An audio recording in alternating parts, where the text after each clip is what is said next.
డేరుగా ఒప్పుకున్నాడు దేవుడి ముందు నేను పాపం చేసి తినని డేరుగా ఒప్పుకున్నాడండి. ఒప్పుకున్నటువంటి దావీదు గారు అది మొదలుకొని తన జీవిత దినములంతా కూడా దావీదు గారు పాపం చేయలేదండి. కీర్తన గ్రంథము 78-71 వచనంలో మరి దావీదు గారి గురించి కూడా మాట చెబుతాడండి. దావీదు గారు నా ఇష్టానుసారుడైన మనుషుడు అంటాడు, నా ఉద్దేశంలన్నీ నెరవేర్చువాడు అని చెప్తాడు దావీదు గారి గురించి. ఇలా చెప్తున్నప్పుడు దావీదు గారిని పిలుస్తాడు దేవుడు. తన సేవ కొరకు దావీదుని పిలుస్తాడండి. ఏ పరిస్థితుల్లో పిలిచాడు తెలుసా దావీదుని? మంచి అందగాడు, మంచి సుందరుడు దావీదు. చక్కగా గొర్రెలు మేపుకుంటాడు, సింహాన్ని చంపేస్తాడు, గొర్రెల కోసం తన ప్రాణాన్ని పెడతాడు. ఎవరి లక్షణం ఉంది దావీదు గారిలో? యేసుక్రీస్తు లక్షణం ఉంది. గొర్రెల కోసం తన ప్రాణాన్ని పదంగా పెట్టినటువంటి యేసుక్రీస్తు దావీదు గారు. ఇదే మాట యేసుక్రీస్తు వారి గురించి కూడా అనబడింది. కాపరి తన గొర్రెల కోసం, తన గొర్రెలకి మంచి కాపరి అని అంటాడు, తన గొర్రెల కోసం ప్రాణం పెట్టిన అంటాడు. అలాగే దావీదు గారు కూడా తన గొర్రెల కోసం ప్రాణం పెట్టాడు, ప్రాణాన్ని తెగించాడు. సింహం వచ్చినప్పుడు సింహాన్ని చంపుతాడండి, తోడేలు వచ్చినప్పుడు తోడేలు చంపుతాడు ఆయన. గొర్రెలు తోడేలుతో పోరాటం అంటే మామూలుగా ఉండదు. గోర్రెలు ఇంత పొడుగుంటాయి, ఇట్లా చీల్చిందంటే ఉన్న చర్మం అంతా కూడా చీలిపోద్ది. పొళ్ళు కూడా చాలా పెద్దవి అవి. మరి సింహం అంటే చూడండి, సింహం పంజా విసిరిందంటే సుమారు 1-2 కేజీల మాంసం చీల్చుకొని వచ్చింది బయటికి. అదేవిధంగా సింహం ఇట్లా కొట్టిందంటే 1 కేజీ మాంసం 2 కేజీల మాంసం బయటకు రావాల్సిందే. దాని పంజా అంత పవర్. మరి అంత పవర్ కలిగినటువంటి పంజా విసురుతున్నప్పుడు దాన్ని మరి ఓడించాడంటే ప్రాణాన్ని తెగించాడు. ప్రాణం తెగించే గుణం దావీదులో ఉందన్న సంగతి దేవుడు గుర్తెరిగి పిలిచాడు. చూడండి ఒకసారి. తన దాసుడైన దావీదును కోరుకొని గొర్రెల దొడ్లలో నుండి అతన్ని పిలిపించెను. పాడి గొర్రెలను వెంబడించడం మాన్పించి, చూడండి, పాడి గొర్రెలను వెంబడించడం మాన్పించి తన ప్రజలైన యాకోబును తన స్వాస్యమైన ఇశ్రాయేలును మేపుటకు ఆయన అతను రప్పించాడు. వచ్చాడండి. ఏమేమి విడిచిపెట్టాడండి? పాడి గొర్రెలను విడిచిపెట్టండి. కమ్మగా పాలు తాగుతున్నాడు. ఏ పాలు? గొర్రె పాలు కూడా తాగుతారు ఆ రోజు. పాడి గొర్రెల్ని, మంచి సంపద మొత్తం విడిచిపెట్టి రా అన్నాడు. వచ్చేసాడు. ప్రభువుకు లోపడ్డాడు. ప్రభు ఆజ్ఞను గైకున్నాడు దావీదు గారు. అలా గైకుంటూ ఉన్నప్పుడు ఏం జరిగిందంటే తన జీవితంలో ఒక విషాదం చోటు చేసుకుందండి. ఒక విషయాన్ని మీరు గమనించండి. దేవుడు నమ్ముకున్న తర్వాత, బాప్తీసం తీసుకున్న తర్వాత ఖాళీగా మాత్రం ఉండొద్దు, గుర్తుపెట్టుకోండి.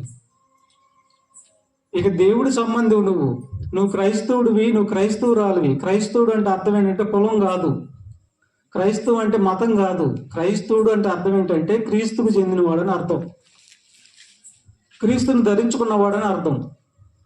ఇప్పుడు నమ్మిన తర్వాత నువ్వు క్రీస్తు వలె నీ జీవితాన్ని కొనసాగించాలి. ఖాళీగా ఉండకూడదు. ఖాళీగా ఉంటే దావీదు గారు దేవుడి కోసం బ్రతుకుతున్న వేళ రాజుగా ఉన్నాడు. దేవుడి సైన్యాలతో, శత్రు సైన్యాలతో యుద్ధం చేస్తున్నప్పుడు ఏం జరిగిందంటే అందరూ తన సైన్యం అంతా యుద్ధంలో ఉన్నప్పుడు రాజుగారు కూడా యుద్ధంలో వెళ్ళాలి. కానీ ఖాళీగా ఉన్నాడు. ఖాళీగా ఉండి మేడ మీద తిరుగుతున్నాడు. తన మేడ మీద తిరుగుతూ ఉన్నప్పుడు ఒక స్త్రీ కనిపించింది. ఆమెని మరి అధికారం ఉంది కదా ఆయనకి, బలహీనమైనటువంటి క్షణం వచ్చేసింది ఆయనకి. మరి ఆ స్త్రీని రప్పించుకున్నాడు, ఆమెని మరి తప్పు చేశాడు, మరి పాపంలో పడ్డాడు. అంతటితో అక్క తన భర్తను కూడా చంపించేసేస్తాడు. ఒక విషాదం చేరుకుంది జీవితంలో. ఇక దేవుడి తీర్పు వచ్చేసింది దావీదు గారి మీదకి. వచ్చేసినప్పుడు నాతాను ప్రవక్తను పంపిస్తాడు. నాతాను ప్రవక్తను పంపించినప్పుడు ఏమంటాడు చూడండి. 2 రాజుల గ్రంథం 12 నుంచి చూడండి. ఆయనకు ఉన్న మనసు చూడండి, దావీదు గారికి ఉన్న మనసు. ఎవరికైనా ఉండిద్దా ఈ మనసు? చూడండి. 2 సమూయేలు గ్రంథం అండి. 2 సమూయేలు గ్రంథం 12 9 నుంచి 16 వరకు. నీవు యెహోవా మాటను తృణీకరించి ఆయన దృష్టికి చెడుతనము చేసితివేమి హిత్తీయుడగు ఊరియాను కత్తి చేత చంపించి అతని భార్యను నీకు భార్య అగునట్లుగా నీవు పట్టుకొని ఉన్నావు అమ్మోనీయుల చేత నీవు అతన్ని చంపించితివి కదా నీవు నన్ను లక్ష్యము చేయక హిత్తీయుడగు ఊరియా భార్యను నీకు భార్య అగునట్లు తీసుకొని నందున నీ ఇంటి వారికి సదాకాలము యుద్ధము కలుగును నా మాట ఆలకించుము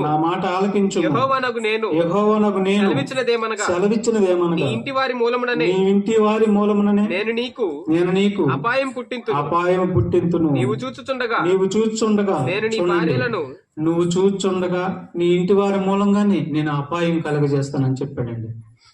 ఈ మాటలన్నీ విన్నాడు, నాతాను ప్రభువు ద్వారా విన్నాక ఆయన ఏమంటున్నాడు చూడండి ఒకసారి. 13వ వచనం, నేను పాపము చేసినని ఏమంటున్నాడండి? డేరుగా ఒప్పుకున్నాడు దేవుడి ముందు. నేను పాపం చేసినని డేరుగా ఒప్పుకున్నాడండి. ఒప్పుకున్నటువంటి దావీదు గారు అది మొదలుకొని తన జీవిత దినములంతా కూడా దావీదు గారు పాపం చేయలేదండి. ఇది అండి దేవుడు మనుషుల్లో కోరుకునేది.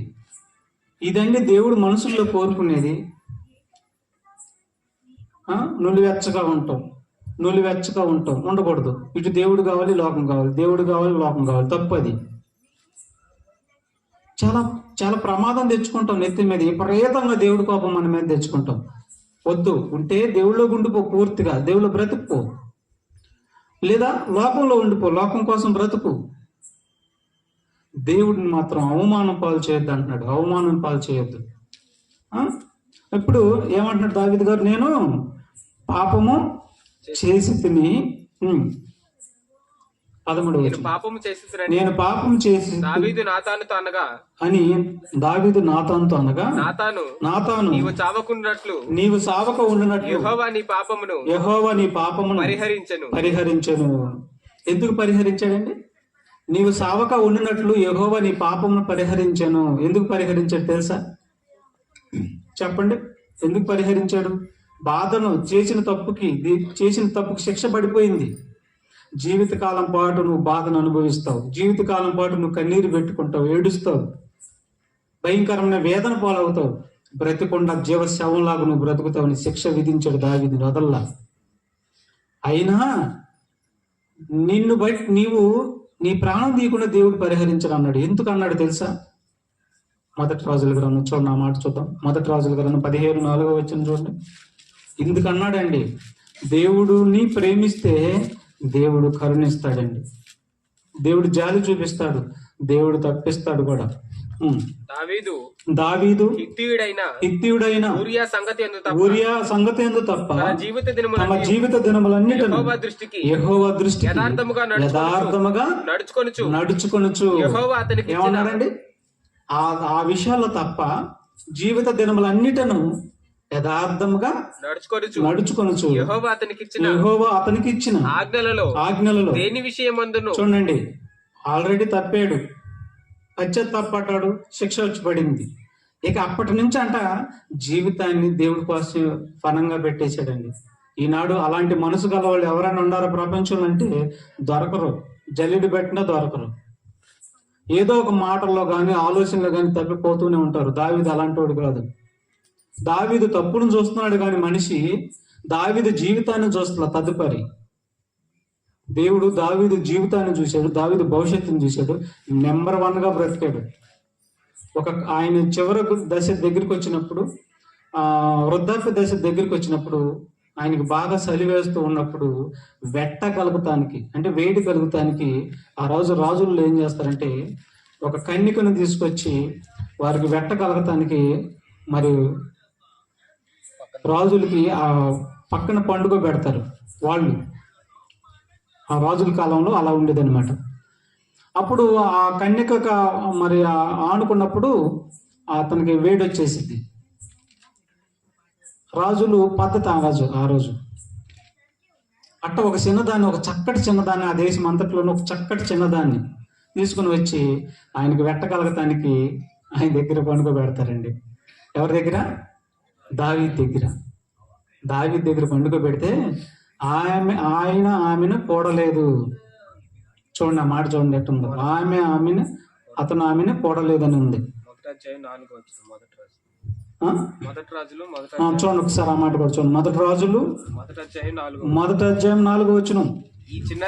ఈ చిన్నది బహు చక్కనిదై ఉండి రాజును ఆదరించి ఉపచారం చేయుచుండెను గాని రాజు దానిని కూడలేదు.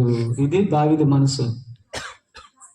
దావీదు తప్పు చేశాడని ఏదో మాట్లాడుతూ ఉంటారు. దావీదు తదుపరి విడిచిపెట్టిన జీవితం వద్దా? ఈ మనుషులు చూసేది మనుషులు పైవేషాన్ని చూస్తారు, దేవుడు చూసేది అంతరంగాన్ని చూస్తాడు. మనిషిని బతకనీయుడు, దేవుడు మనిషిని బతకనిస్తాడు. దేవుడు మనిషికి అవకాశం ఇస్తాడు, మనిషిని తుంచేస్తాడు. ఇది మనిషి క్యారెక్టర్. దేవుడి క్యారెక్టర్ మనిషిని బ్రతకనిస్తాడు, మనిషికి అవకాశం ఇచ్చి బ్రతకనిస్తాడు. మరలా అదే అవకాశాన్ని దుర్వినియోగం చేసుకున్నాడా తుంచేస్తాడు, భూమి మీద నుంచి తుంచేస్తాడు. ఇది దేవుడి మనసు. మన అందరి పక్షాన మంచి మనసు గలవాడే ఉన్నాడు దేవుడు. మనం కూడా చూడండి, మాటల్లో ఎందు దేవుడికి శుద్ధి ఉండదు. ఒక్కోసారి మనం మాటల్లో శుద్ధి ఉందా? మాటలు మారినాయా? విపరీతమైన మాటలు మాట్లాడుతా ఉన్నాం. ఎందుకు ఊరుకుంటున్నాడు తెలుసా? ఊరుకుంటున్నాడు. మారుతాడని చూస్తున్నాడు. నువ్వు అదే కోణాన్ని కొనసాగించావు అనుకో, భూమి మీద నుంచి తొలగిస్తాడు. తొలగించాడు పాని అనుకుంటామేమో, నరకంలో పడతావు. లోపం ఉండి చనిపోతే నరకమే, లోపం లేకుండా యథార్థంగా బ్రతికితే నిత్య జీవం. కాబట్టి దావీదు గారి యొక్క గుణము అంత మంచి గుణం అండి. తదుపరి కాబట్టి దావీదుని రక్షించడం అనేది, ప్రాణం తీయకుండా దేవుడు రక్షించాడు.